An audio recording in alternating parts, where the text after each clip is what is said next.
Hello, this is my first how-to video, and it's not going to be very clear because I'm filming off of my computer. I decided to do this very quick. I'm in the middle of doing cake pops for my bridal shower, and I just thought, hey, I'll throw this on YouTube real quick.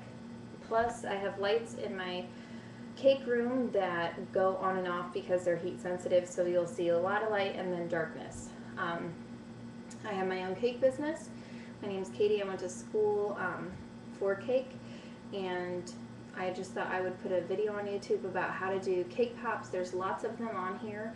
I didn't find a lot of them helpful because in the beginning of when I was doing cake pops, I had gotten the Bakerella book, which if you don't have it, you should go get it. And it's called, Cake Pops by Bakerella. She also has a video on YouTube, but it didn't help me with the problems that I was having when I was making them, and I found it very difficult sometimes to get the right consistency for the dough that you use, different things about like the sticks that I wanted and to put them on, and just other things that I came in with problems of leaking and things like that. And so I just thought I would put this on YouTube so that if anybody did have any issues, that hopefully I could help them with this video. So to get started, I'm assuming that you guys already have the cake pop book and that you've tried to make cake pops before, and that's why you're coming to this video. If you haven't made cake pops before, like I said, get the Bakerella book. It shows you how to do it, or watch her video, the Bakerella video on YouTube on how to do it, and then you can come back and watch this if you want. Basically, you bake off the cake that you want to use, and you get yourself some icing. You have candy melts or almond bark. Sorry, it's a little crooked. And you have all that ready. I usually get parchment paper and my cookie sheets or my half sheets, and I use those. If you have a cake pan, use a cake pan. I try to do 2 at a time because I exchange out my cake pops as I go along. The styrofoam you can get from Hobby Lobby or wherever that you're going to use to put the cake pops in after you're done. So it says to use a box cake mix. If that's what you want to do, that's fine. I prefer not to use the box cake mix. I like to bake from scratch. The recipe that I have found that works the best for the cake pops to come out what I think is close to the perfect cake pop ball is in confetti cakes. I took the front cover off, so this is not what it normally looks like, but it's Confetti Cakes cake book, and I use the vanilla recipe that's in here for the cake. So I do that like it says, bake that off, let it cool, and then I cut all of the browned part of the cake off, top, bottom, sides, everything, and just have what looks like white cake. That's all I use. I don't use the brown part or the harder edges, because then when you make a cake ball, sometimes if you found that you'll have like a crumb hanging out, and that'll mess up the shape of the cake ball. And I just think it's a lot easier to crumb it and have the perfect cake pop when you cut all of that off. So you cut that off, you crumb it like you're supposed to. The other thing, I do use the canned frosting. I don't use Wilton buttercream recipe. If you're familiar with that, I don't use that for my cake pops. It makes it oily, and then they fall off of the stick, and it's just, I hate it. Some people might, and it works for them. It doesn't work for me, and this is my version. If you don't like my version, don't use it. That's fine. Like I said, I use the canned frosting. I don't do 3/4 of a can like it says in Bakerella. I use about half. I'll start small and then go up from there to get the right consistency that I want for the dough. That consistency that you want, which I've already crumbed my cake, and I've already put the icing in it, and you want the dough to, it'll still look crummy when you first put it together, but if you grabbed a handful, it follows the shape of your hand. It forms into a ball, and that you want it to be more like clay, so that you can mold it. You want it to be kind of sticky but not stick to your fingers. If you crumb it up again, it will crumb, but it's not dry, and it's not overly done. That's a problem that I had when I first started when I first started doing the cake pops, I had an issue with getting the right consistency with the dough. Like I said, it would be either too much icing or not enough icing. If you don't have enough icing, then it's going to crack and it's going to be dry, and you're not going to have the ball shaped the way you want to. And then when you dip it into the candy melts, you're not going to get the right shape out of it either. So that's the consistency that you want. You want it to be like a clay, but not super wet. If that helps at all, hopefully it does, because that was one of the hardest parts that I found when I was starting to do cake pops or lolly cakes or whatever you want to call them. That was my hardest part. The other thing that you want to do to get a perfect cake pop is you want to make sure that you measure each amount of the ball that you're doing. And a lot of people make this big, huge ball, and it's like half of a handful or a handful, and that's not good either, because you're not going to want that much of a cake pop. They're very rich. The consistency is very thick, and you don't want to have to struggle to get that down, just like when you eat peanut butter. It's just, sometimes it's just too much. So what I do is I use a kitchen scale to scale all of the cake balls out that I do, and I just use like a little container. You can use Gladware or anything like that that you want to use, and I put it into grams. That's what I learned in school, and that's what I do. Tar it out so that it goes to 0, and then I just take a little bit of, and it can be the chunk that you had in your hand, it doesn't matter because you're going to mush it up anyways. So I take that and I put 27 grams into the container on top of the scale. Then once that's in there, you're going to kind of mush it to the side so that you get all the little crumbs that were in the container so that it's more consistent. You want to get all that out there. And then I just kind of mush it. I'm doing this with one hand since it's on the computer. I want it to be a little bit slower. Sometimes hands move too fast. But you just kind of get it kind of crumbed up into a ball. If anything drops off, just pick it up, put it back in there. And it's obviously lumpy and stuff now. This is where you're going to go ahead and make the ball and roll it between your hands. Everybody that's ever done sculpting of clay or any clay work, and I'm assuming you're pretty crafty if you're doing this, so you know how to roll a ball, I'm assuming by now.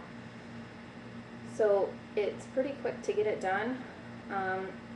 Problems, I'm trying to think of other problems that I've had since now that I've gotten it to where I like the way it's done. I don't have those problems anymore.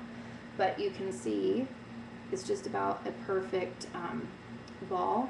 If you have a spot that's kind of cracked, I don't know if you can actually see that crack on there or not. That's not a bad one, but if you want to fix it, you just pinch it a little bit back together, kind of smooth it out with your thumb or your finger, and roll again. Don't add pressure when you're rolling, just kind of smooth it. You're not trying to force it together, you're going to squish it. You just want it to kind of be gentle, like if you were rolling an egg between your hand. You don't want to hurt it.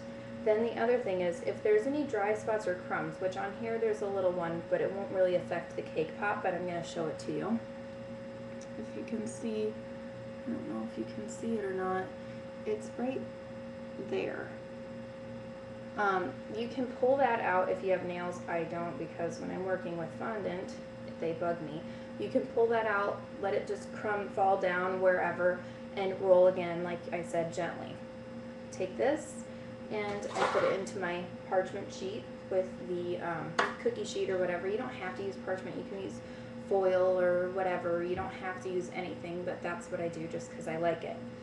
So I've made up a few. I usually do about 10 at a time. Once I've crumbed everything and I have my icing done, then I do the rest. So I'll do about 10 cake balls and put them in the freezer, and then I'll start on another 10. By the time that my other 10 are done, it's time for the ones that are in the freezer to come out. So, and I already have all my candy melts done and everything in their pots and all my lolly sticks out. So I would take these and pop them into the freezer. Act as though there's 10 in there, even though there's not. So these are the ones that I've already done. They're a little hard because they have been in the freezer, and that's how I want them. They'll still form. If there's a crack, you can still fix them. Even though they've been in the freezer, it's fine. I'll move this over here.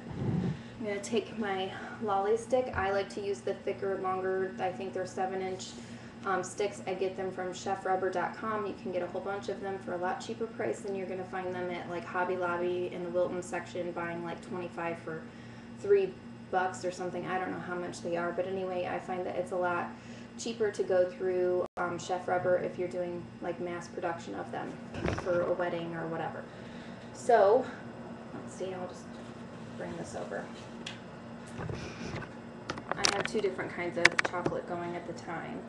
So, you have your cake ball, you have your stick. I use the pointed end of the stick. I just dip it to where almost where the end of the point is. I don't go halfway up the stick. This is where I do it. I find the flat end of the cake pop of where it was on the tray, and I insert. I push a little bit in, and then I use my palm so that it doesn't get another flat side. And I push it in a little over halfway. I think the Bakerella book says to push it in like less than half or like a quarter of the way, and I don't like to do that. So I'm fixing up some of the cracks that were in the ball right now. I'm just kind of, like I said, you pinch it together and kind of mush it around, and you can even roll a little bit still with the cake ball having been on the stick. So then I would go on to my next one that I've had. So this is it. It has just a little ball on the end. See, there's a spot where I had missed some of the brown from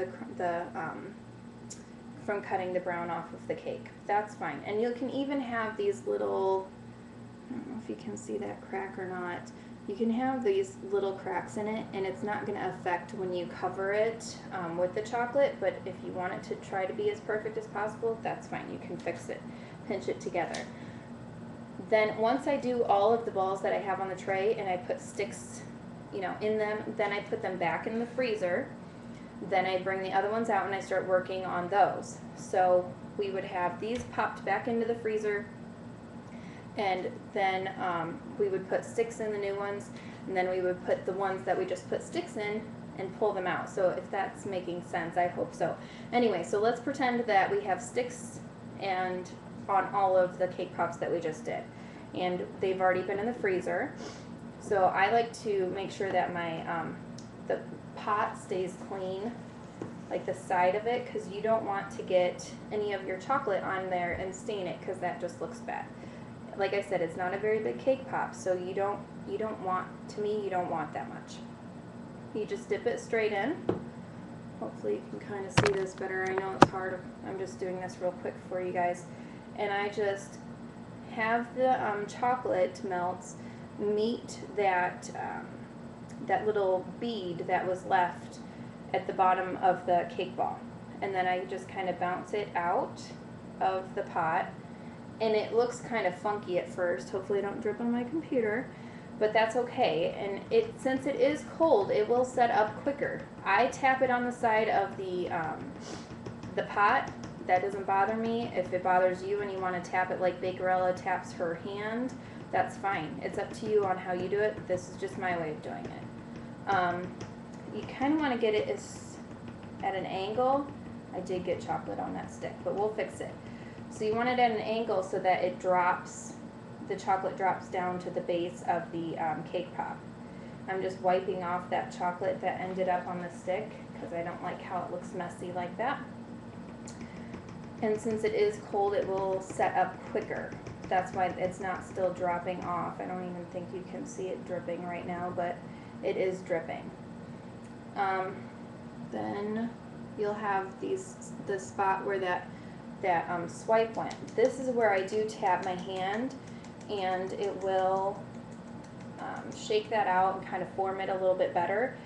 If they're a little bit too cold, they'll set up kind of quickly. This one did set up kind of quickly on me because it was a little bit chilled from me talking to you guys about doing them. This would be the point where you sprinkle them or you decorate with like another chocolate. Like I have this brown dark chocolate over here. In that, if you wanted to drizzle it, that's what you could do. You can also put them in like the chocolate in a bottle and then drizzle the top. That looks a lot nicer than just using a spoon or something like that to drizzle, putting it in a bottle. But anyway, this is the finished cake pop. You guys can see that. It's a little